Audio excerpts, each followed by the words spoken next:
As a member of AWLN, they've been doing a number of activities, and I put myself and gave myself 3 targets.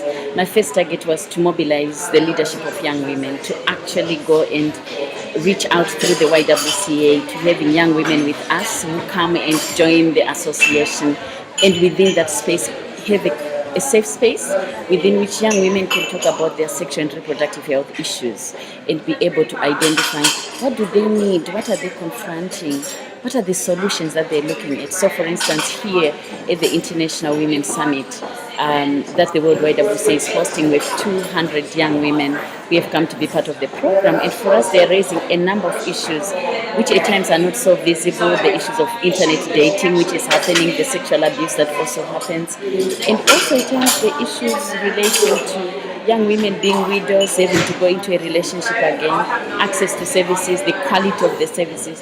So the mobilization of young women as champions for sexual and reproductive health and rights is one of my key focus. Is something which I'm really passionate about and interested in, and which I've been putting a lot of effort. The second, which I've been putting a lot of attention to, is to bring the voices of those young women into the policy space. It is important for young women to directly have a discussion with policymakers, not just the documentation and the reports, but a direct conversation. Therefore, for instance, at this International Women's Summit, all the speakers from the YWCA are young women. And it was a very conscious decision that we want young women on the platform with decision makers to have their voice heard, because that's the only way it's that their voices, young women's voices, have to shape policy. And in terms of what we're looking at for governments to do to implement the Maputo Plan of Action, one is governments must meet their 15% commitment on budgetary allocation. Because we may have so many commitments, so many words, but as long as there are no resources, political will has to be translated to programs. And for programs to happen, there has to be funding. So that is very important, that governments allocate adequate funding to issues related to sexual and reproductive health and rights, family planning, access to information, primary health care, outreach, and also health education in schools, and especially sexuality education in schools. So the budget allocation for governments is very important. The second, which governments can do and which policymakers have to do, is to ensure that the services are there. So you may allocate the money, but there may not necessarily be a translation to services. So we really have to continue to look at how communities, how at the lowest place in the village, young women are able to have access to quality services in a space which is safe, which is empowering, which is enabling, where they are not judged, where they are not excluded, but which they are listened to. And the last is documentation.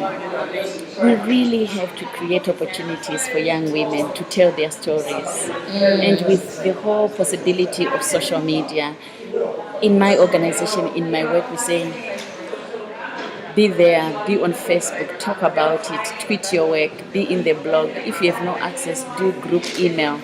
All kinds of opportunities for those who are not able to be in the space to still be able to share their experiences. So it's just so great to be part of the African Women Leaders Network on reproductive health and family planning, because it gives an opportunity to raise the issues but also to seek possibilities. Be available. Okay. And being available means you can have the young women have your phone number or your email address, or be your friend on Facebook, and you can chat once in a while. Be accessible. Don't moralize.